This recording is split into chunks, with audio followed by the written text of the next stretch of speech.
L'escola d'avui és coeducativa? Pensar que hem aconseguit la igualtat pel sols fet de que les escoles són mixtes és una fal·làcia.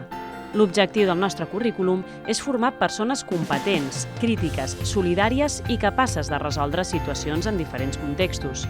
Coeduca't amb el currículum pretén afegir la mirada de la coeducació, la perspectiva de gènere i l'educació afectivo-sexual vinculades a les capacitats i a les competències de les diferents etapes educatives.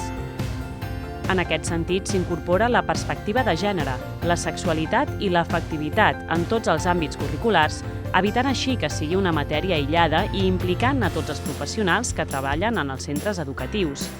La coeducació, doncs, ha de ser una oportunitat de tota la comunitat educativa, una eina útil i necessària per a la millora de la convivència i vèncer els conflictes i les violències que es poden donar en alguns centres educatius.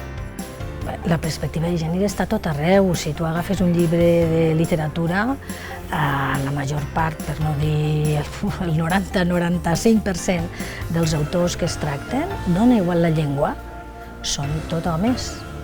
Vols dir-me que no hi ha dones que pagui la pena incloure-les en el currículum? Fem una decisió de transmetre aquest coneixement i aquests continguts d'una manera equitativa. Vull dir, trencar tots aquests estereotips i començar a incloure a les dones i a totes les persones, sigui quina sigui la seva orientació, posant-ho en valor i que no sigui una cosa negativa, sinó positivitzant-ho, no és tan complicat.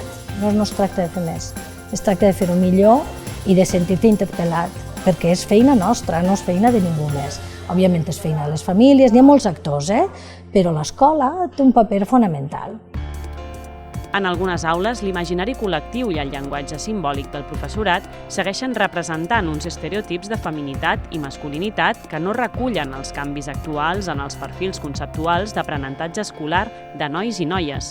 Si tenim en compte el currículum ocult, és a dir, allò que implícitament es transmet en la intervenció docent de forma inconscient, s'evidencia la preponderància del model masculí que en moltes ocasions ignora i oblida les dones.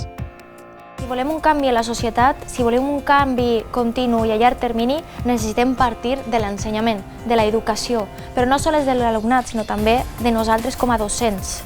La perspectiva de gènere ha d'aplicar-se a nivell professional, però sobretot a nivell personal.